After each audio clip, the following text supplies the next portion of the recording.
Découvrez l'actualité avec notre chaîne École du Net pour comprendre de manière simple les enjeux géopolitiques et économiques auxquels fait face notre monde actuel. L'Occident, entre trahison, division et perte d'influence sur la scène internationale. L'Occident traverse en 2025 une crise multidimensionnelle marquée par des tensions internes, une remise en question de son leadership mondial et un repositionnement géopolitique controversé. L'administration Trump, réélue en 2024, incarne un tournant radical avec sa doctrine « America First ».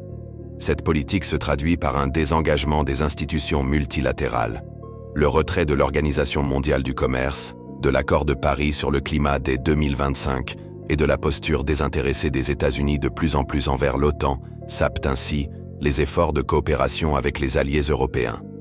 Les tarifs douaniers et les pressions sur les alliés, comme les menaces d'annexion du Groenland sous tutelle danoise, fragilisent les alliances historiques.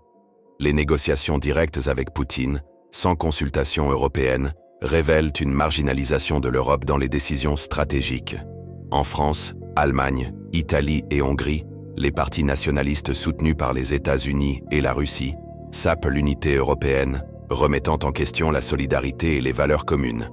Les tensions avec la Russie et la désindustrialisation allemande affaiblissent la capacité de l'UE à agir comme puissance cohérente.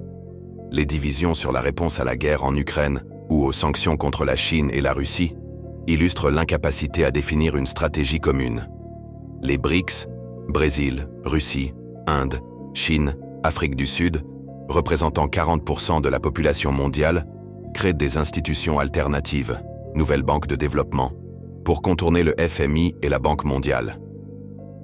La Chine renforce son influence via les nouvelles routes de la soie et un modèle autoritaire séduisant des régimes du Sud, tandis que les sanctions occidentales contre Pékin se retournent contre les entreprises européennes.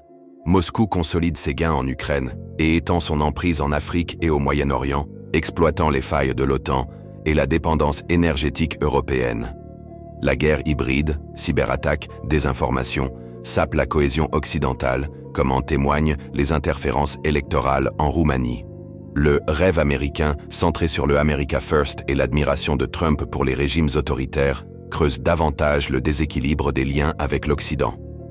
L'UE, perçue comme un vassal de Washington, peine à incarner une alternative crédible, coincée entre soumission à l'agenda américain et velléité d'autonomie stratégique. Le protectionnisme et les fractures commerciales pourraient reproduire les erreurs des années 1930, aggravant les tensions économiques.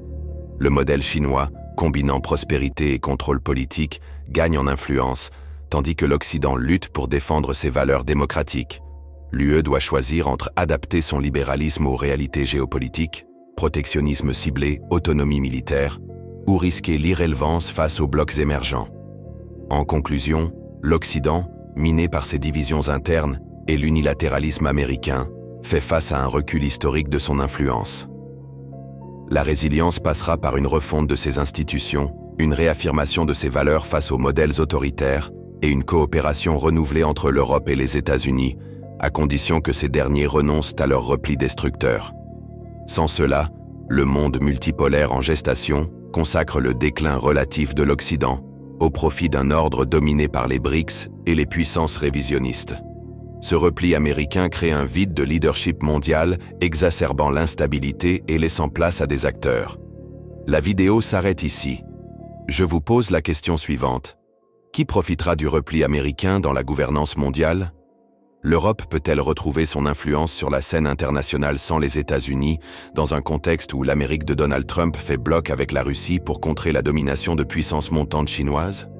Le rebattage des jeux d'alliance provoqué par la vision trumpienne va-t-il profiter au bloc occidental ou plutôt au régime autoritaire? Vivons-nous dans un monde plus stable, avec des institutions internationales fortes, ou plutôt dans un monde unipolaire, où les plus forts dictent leurs lois? De toute façon, on dit souvent que la nature a horreur du vide.